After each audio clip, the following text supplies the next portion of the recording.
Do you have anybody that like is a confidant though that you run your stuff by? Because I know that yeah, because I we do. spoke with Ian iDubbbz during season one, and it was interesting to me to find out that he often will run stuff by MaxMoeFoe. You know, he'll send whatever he's working on or joke, whatever, to Max, like behind the scenes, and say like, "Hey, is this funny? Is this dumb?" or whatever. You know, Matt and I obviously work really closely on Vsauce too, so you do have somebody. It seems like you got to have somebody at least that you trust to bounce ideas off of.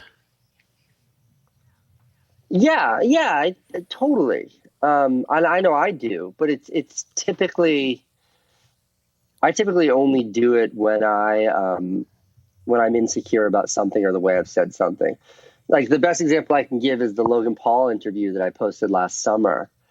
Um, I sent that to, I spent a lot of time preparing for that by talking to journalists that I trust and talking to reporters and other YouTubers about line of questioning and lines of questioning. But then when that video was done for a week, I had Logan text me who's clearly anxious about me putting it out, nervous about me putting it out. But then I showed it to every YouTube friend I knew saying, what do you think?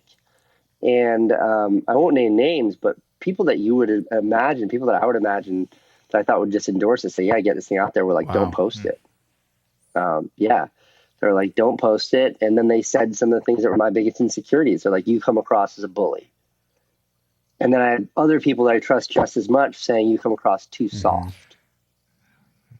And that video is certainly unique. And that was when there was such controversy around Logan to have any affiliation was negative. And my biggest insecurity was that people might perceive that specific video as me working to help vindicate him or me trying to help his image, when the reality was I just wanted to have an understanding of his intent from a creator's perspective, because I truly felt like everything he was doing impacted us so directly and so profoundly that, it would be great to be able to hear from him. And that's why I did it. In any event, we asked this started with you asking about getting input from other people. And like that video in particular is one that I sought so much counsel for and around. And then at the end of all of it, I had to take that sort of amalgam of feedback and make my own decision. And that's, my decision was to click publish. But I guess the lesson learned is that while there's such value in other people's feedback, it always comes down to you. You're the one who presses that button that says public on YouTube. So while you can outsource, maybe the content itself, you can never outsource the accountability for it.